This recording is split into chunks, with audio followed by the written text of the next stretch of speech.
सभी में क्षमताओं का असीम भंडार होता है। हम में इतनी क्षमताएं हैं, हम लोग कुछ भी कर सकते हैं, लेकिन बस उसे पहचानने की देर है।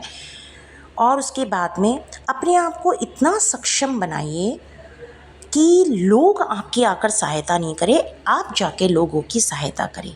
इतना आप में होना चाहिए। इससे संबंधित मैं एक छोटी सी आपको कहानी सुनाती हूँ।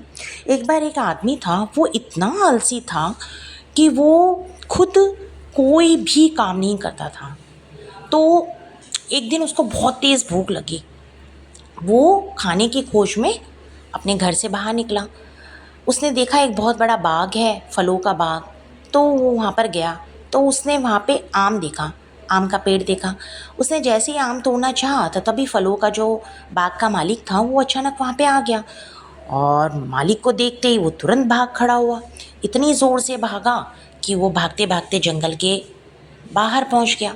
उसने वहाँ पे देखा कि एक लोमड़ी पैरों से लंगड़ा रही थी, मतलब उसके पैरों में चोट लगी हुई थी। तो उसने ये सोचा लोमड़ी को देखते हुए कि ये अभी तक ज़िंदा कैसे है, अभी तक तो इसे कोई ना कोई जानवर खा ही जाता। चलो मैं एक पेड़ के ऊपर बैठ जाता हूँ और देखता हूँ कि इस लोमड़ी के साथ में आगे क्या होता है।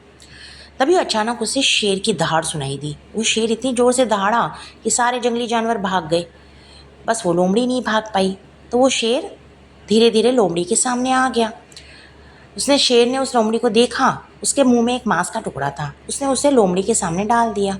लोमड़ी ने उस मांस के टुकड़े को खा लिया और उसके बाद शेर वहाँ से चला गया।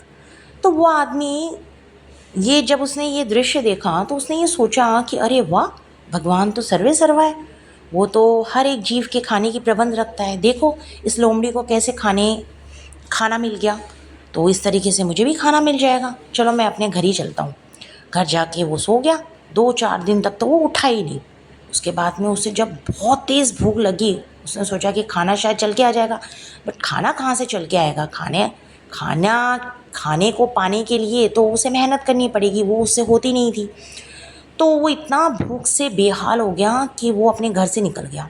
उसने थोड़ा दूर जाके देखा कि एक साधु महाराज बैठे हुए थे। उसने साधु महाराज के सामने जाके पूरी जंगल वाली कहानी सुना दी। साधु महाराज ने फिर उसने पूछा साधु महाराज को कि महाराज जी, आप मुझे ये बताइए कि जब सभी जीवों के लिए खाने का प्रबंध है तो मेरे लिए क्यों नहीं है? भगवान ने मुझे क्यों नहीं खाना भेजा? तो साधु महाराज ने बोला कि वो तुम्हें लोमड़ी नहीं, शेर बनाना चाहते हैं। तुम्हारे अंदर बहुत सारी क्षमताएं हैं, तो तुम उन क्षमताओं को पहचानो और कुछ काम करो।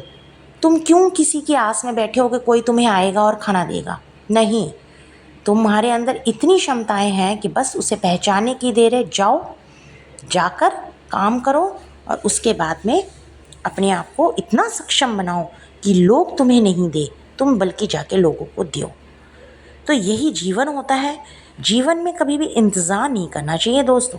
सही वक्त कभी आता नहीं और उसे बस लाना पड़ता है। ये जो हमारा जीवन है, ये कठिनाइयों का रास्ता है। मंजिल अपनी कुछ खास रखना, सफलता ज़रूर मिलेगी, बस इरादे नेक और हौसले बेहिसाब रखना। जय श्री श्याम।